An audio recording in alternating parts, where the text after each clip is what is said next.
Après de nombreux échanges avec les élus calédoniens et les acteurs économiques, Emmanuel Macron s'est entretenu avec deux délégations non indépendantistes séparément et une délégation indépendantiste d'autre part.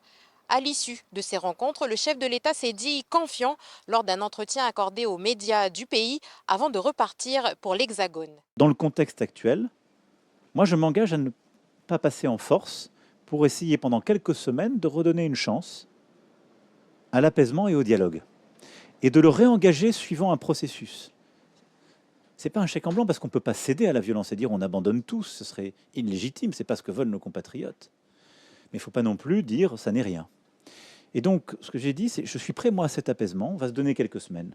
Mais ce que je demande de manière immédiate, c'est la levée de tous les blocages, la levée des points de violence, et qu'il y ait un appel clair à ces levées par le FLNKS, CCAT et tout responsable impliqué.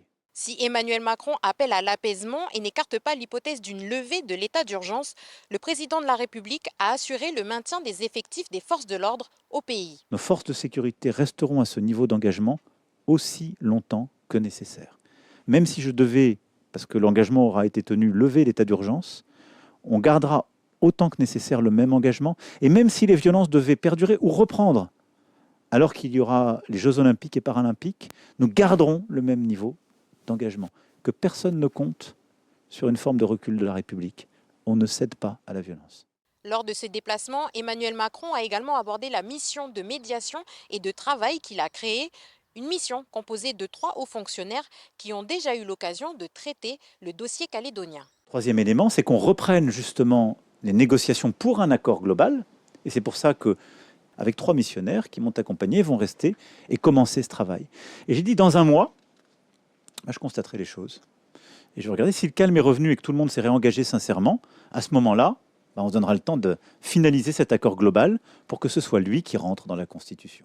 Face aux dégâts colossaux des émeutes, Emmanuel Macron a également annoncé la mise en œuvre de mesures économiques pour aider les acteurs calédoniens à se reconstruire.